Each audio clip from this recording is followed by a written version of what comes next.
Is this normal behavior? I took the car to the track, it ran pretty good, and I brought it home and took it apart.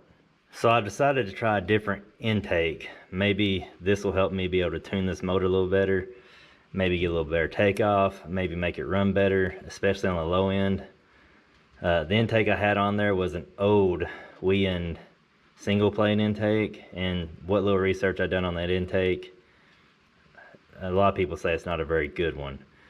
So I went and bought a brand new intake, and let me show you what I got. I ended up getting an Edelbrock RPM air gap dual plane.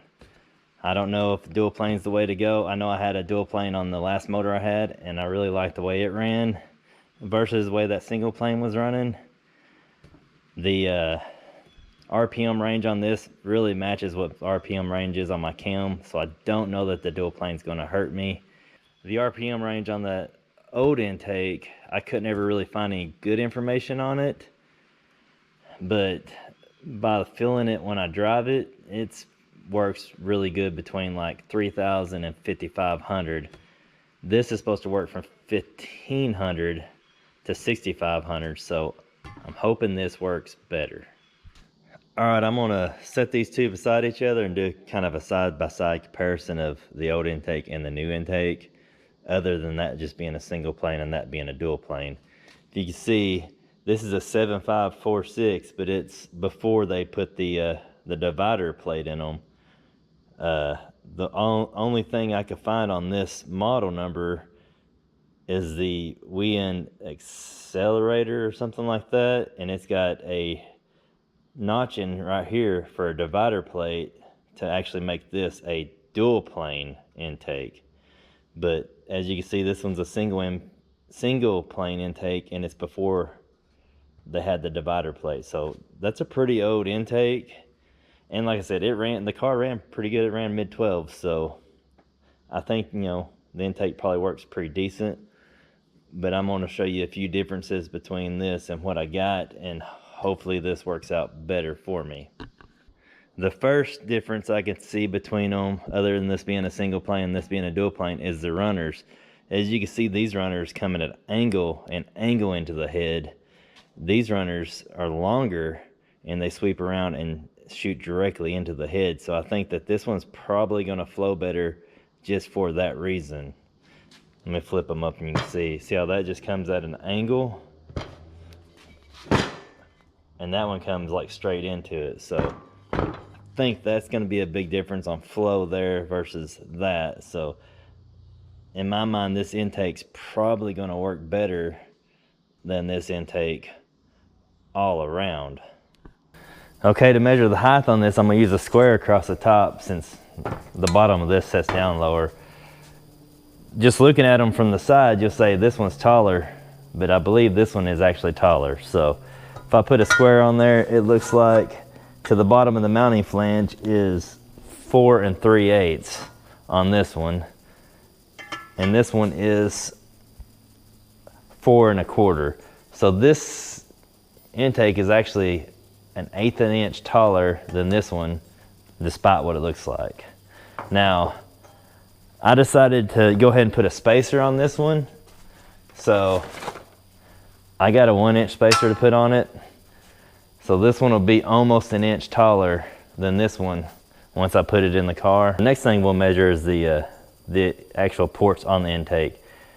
This one widthwise is 113, and the new one is 119. So that's quite a bit wider than that one.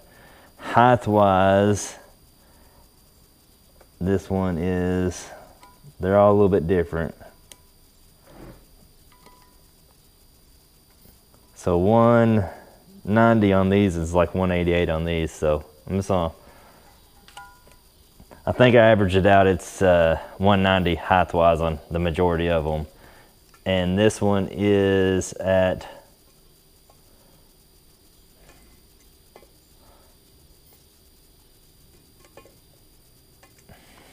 193 to 195 is kind of where these are. They're all different. Like, it drives me crazy that you can actually look at this one and this one. This one's way shorter than that one.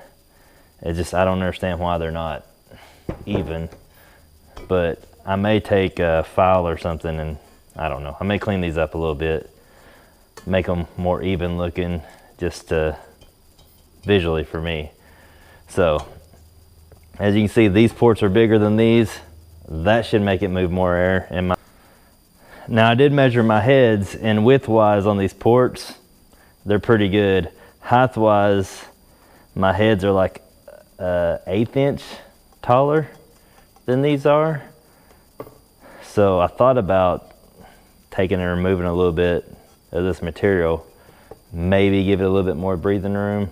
I don't know if I'm gonna do that or not. I should see a gain over this one with this one without touching it.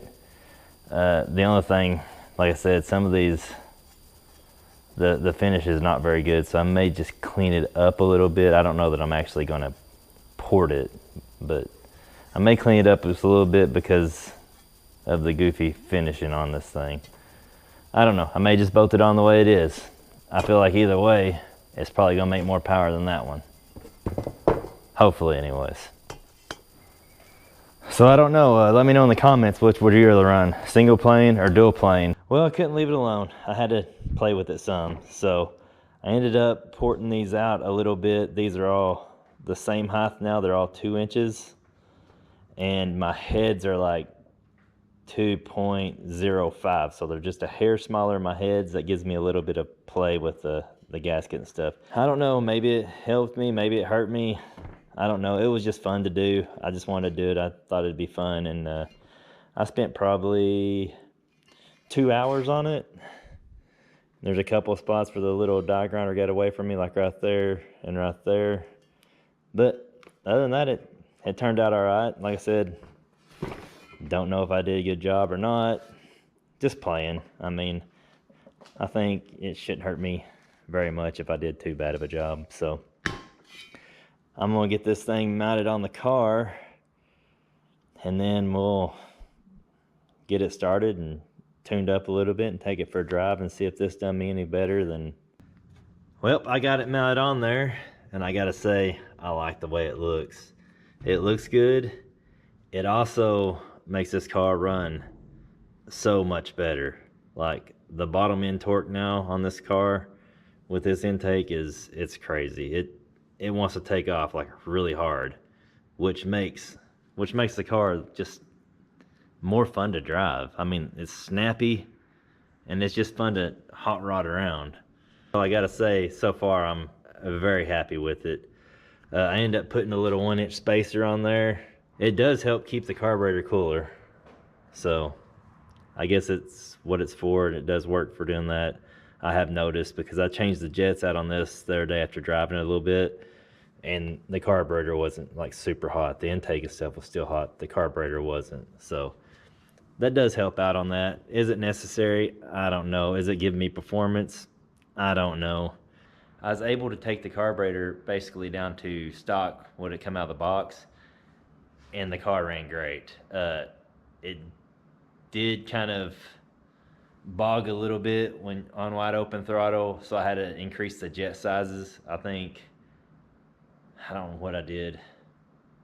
I think I did 4 or 5 jet changes on it, or sizes up, and then we took it to the track and I raised it another 4 jet sizes at the track because I felt like it needed it. I mean, it runs fine. I don't know if it's too rich or too lean because I don't have an oxygen sensor on it.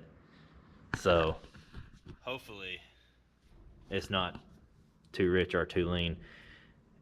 It won't run now with the air cleaner on it. I guess it's moving so much air through there. The air cleaner is restricting it, and it won't run good with the air cleaner. It wants to cut it wants to cut out. So I've got to figure out some way of doing that, whether I get a bigger air cleaner or just figure out some other way to make it run with an air cleaner on it so I can drive it on the street with an air cleaner. So I did take it to the track and tested it with this new setup, and it was faster. I gained like 0.3 of a second and 2 miles an hour in the quarter. The car I think would be faster if I could take off with more RPMs.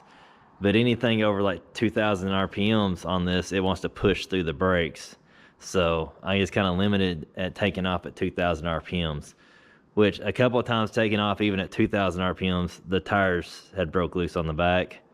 So I don't know if I was to be able to launch it with higher RPMs, if the tires would even hook. If they did hook, it would probably be pretty awesome and maybe lift the front tire.